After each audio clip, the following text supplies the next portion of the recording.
Anyone intending on testifying in this matter, please stand, raise their right hands.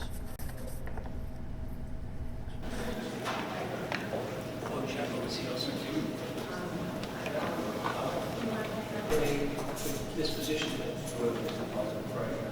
but he's not here.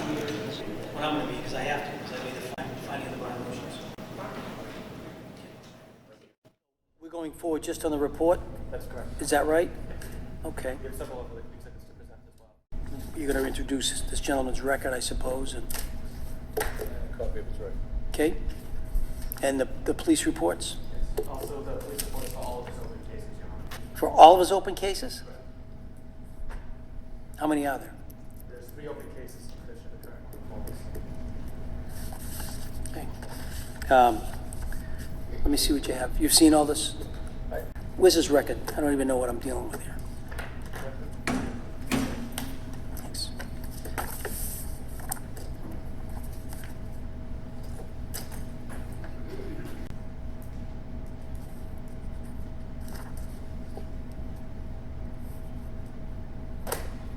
All right, so I see the 4 cases that are open. Has his cognizance been revoked on any of those cases? Did I hear that? 2 of the 3.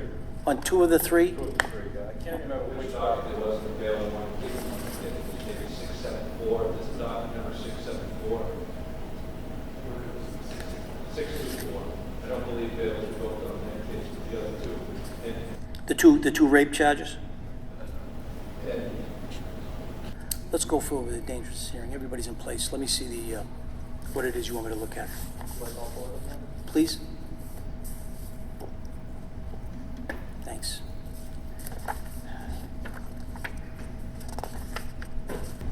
Unfortunately, this is several pages, so everybody's going to have to just relax for a while.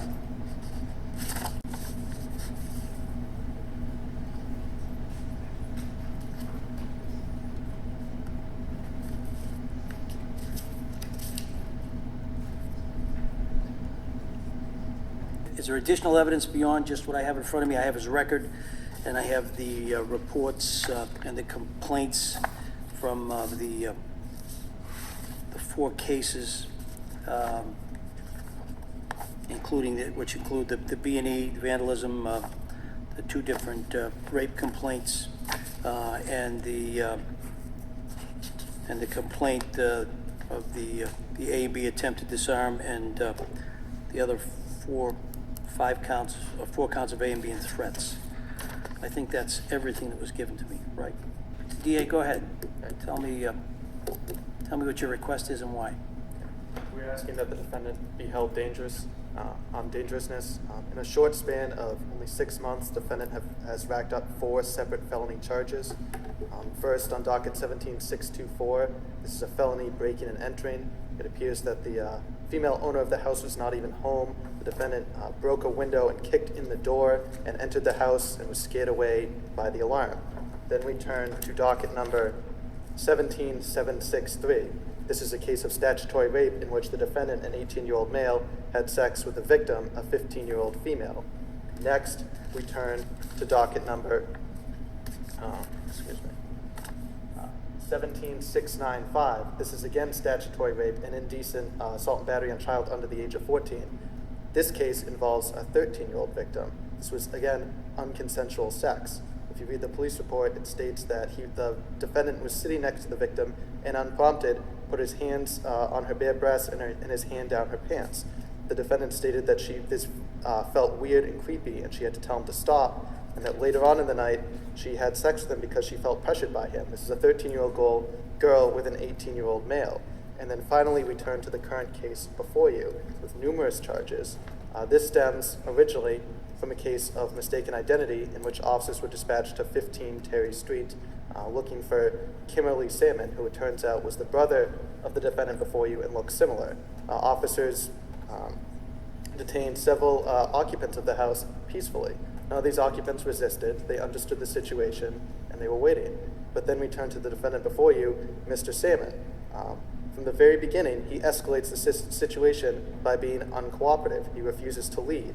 He refused to have the handcuffs on him. And in each instance, the officers have to escalate their use of force to protect themselves from the defendant. First, he refuses to be handcuffed, and knocks 2 officers and himself off the porch. Then he starts to strike 2 separate officers, and they're forced to strike his torso area in a way to protect themselves. Again, during this entire time, the officers are instructing him to stop resisting. Stop resisting. Mr. Salmon does not stop resisting. He then bites an officer, drawing blood, bites him right in the thumb. Again, the officer is forced to strike him in the head to get him to release the officer's thumb from his mouth. Again, they're telling him to stop resisting. Does he stop resisting?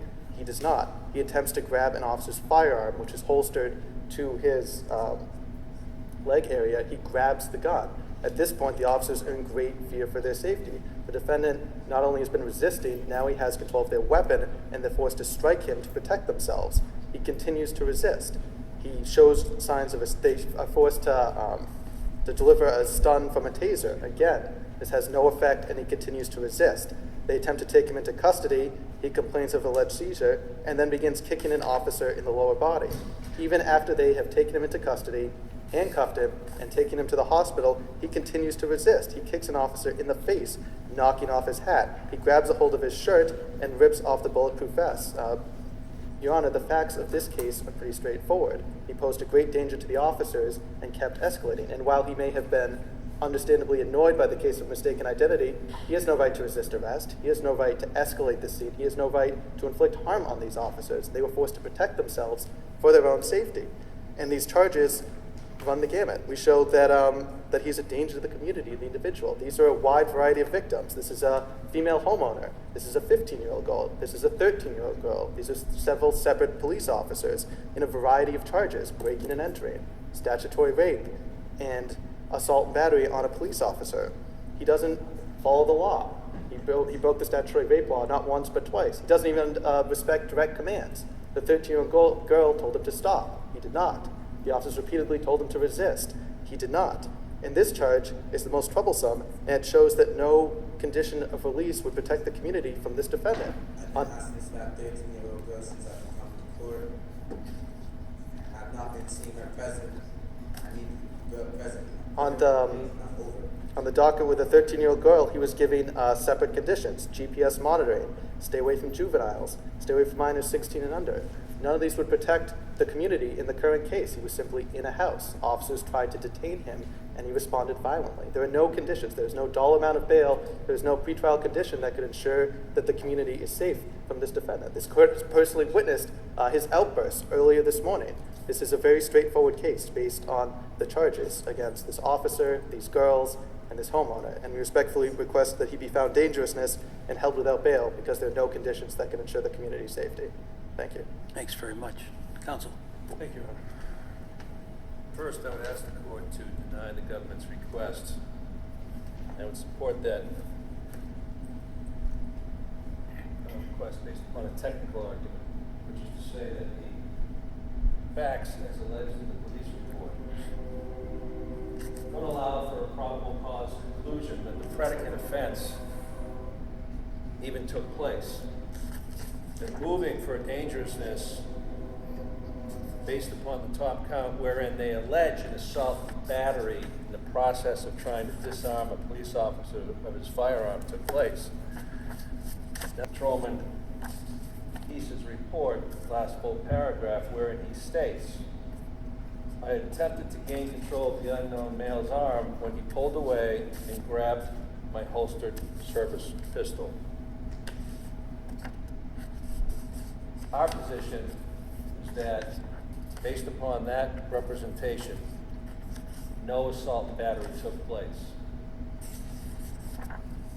And if the court subscribes to that theory versus an alternative theory, which might be the holster was attached to the body, and if you grab the gun which was in the holster, then arguably an assault and battery took place, I understand that the court might adopt that line of thinking, but our position is that this report, which is the only piece of evidence that's been submitted as it relates to this case, is scant in terms of whether an assault and battery took place, and the court needs to make that finding before this motion that he be held as a danger to be allowed.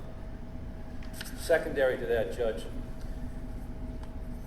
Kelesto Salmon prior to the allegations that took place the other day, he's out on a bail. He's got a GPS. He's complying with the conditions of his release.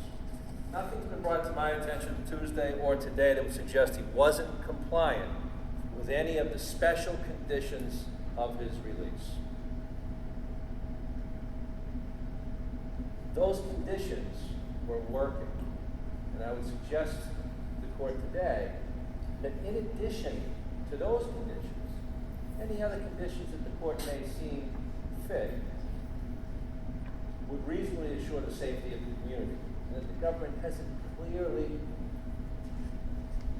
and persuasively demonstrated otherwise. Kelesto Salmon is minding his own business the other day. He's at a house with some friends. The police are looking for his brother Kamali. I would direct your attention to Officer Fry's narrative.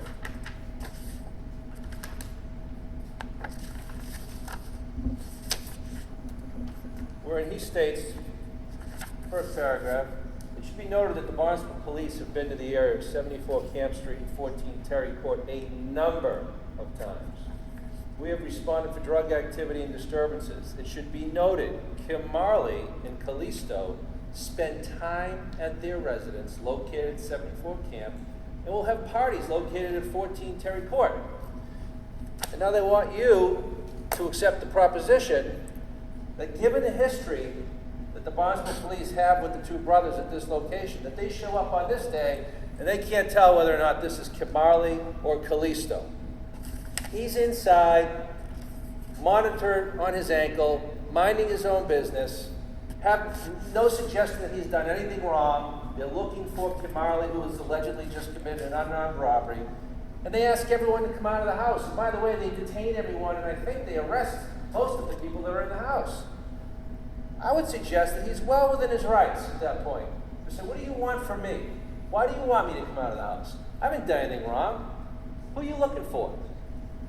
Instead, they go in, and they come out with him in cuffs. From that point forward, this gentleman was suffering from a seizure for most of the time.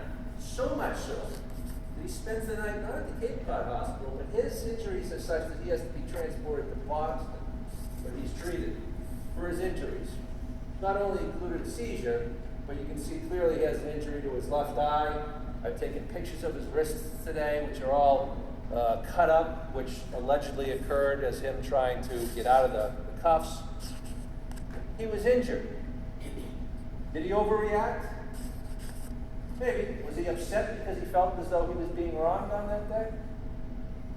Probably. But in the course of being manhandled, not by one, not by two, but 3 or more police officers, they end up on the ground at some point. But he's in cuffs, or at least partially in cuffs. And he's the one that ends up getting most injured for initially having done nothing wrong, which is what he was trying to represent to the court before the lunch break. They get the wrong guy. They weren't for me. And I explained to him, it's about your reactions after the fact, whether they had the right guy or the wrong guy. How did you react after they apprehended you? Well, he's having a difficult time processing. I can understand it is. We wouldn't have gotten to that point. They didn't react if they weren't the aggressors in the first instance, in the first place, knowing full well who I am and that I'm not my brother tomorrow.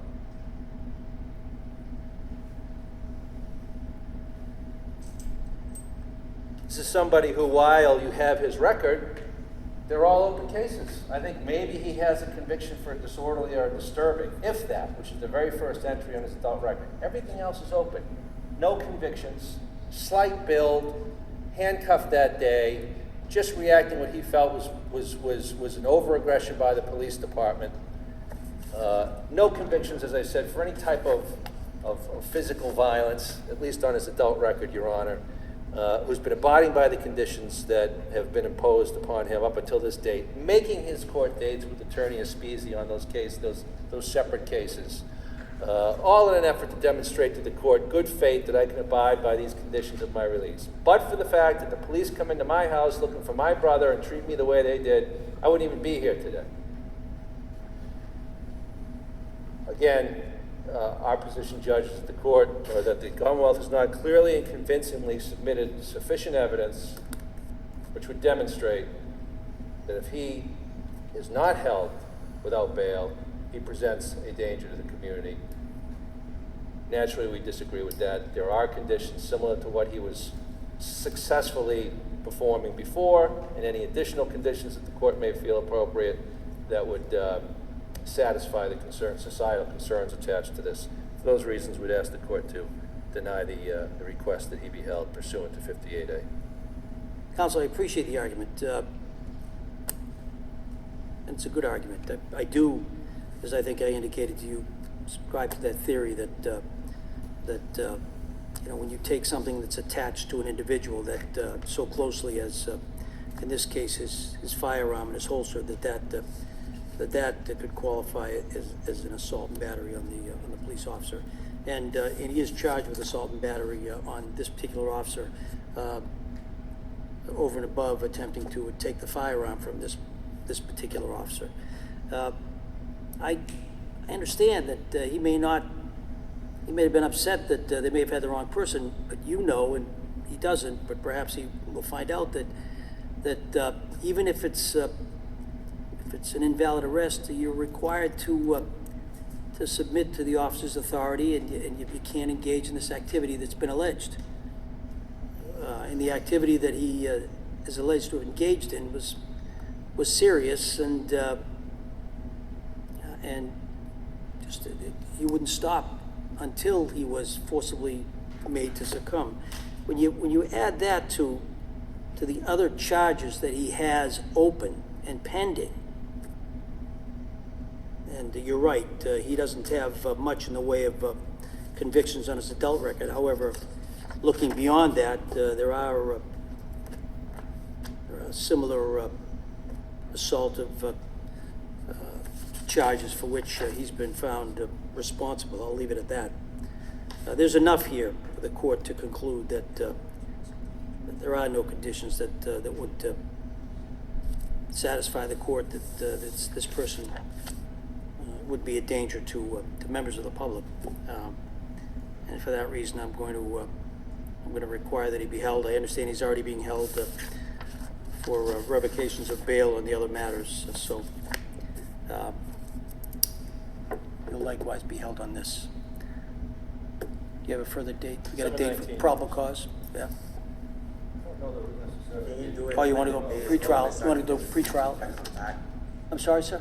Can you do the day that I come back to court so I can get released the day I come back? Sir, you can talk to your attorney who can explain things to you, all right, in greater I'm just trying to detail, tell him all right? now so he can make the new date on that day. That's all. I missed what you said, sir. What date? Isn't the is the A and B is that a felony? Is it? Be right. Well, it is. I'm fine. You're right. No, it is. I'm fine. It's a Straight up, felony, I'm but it fine. doesn't necessarily need to come back on a probable cause. What do you want? That's just straight up there. Just set a new date for this shit over again. I'm fine. 7/19. Pre-trial? Yes. All right. All right. 7/19. Pre-trial.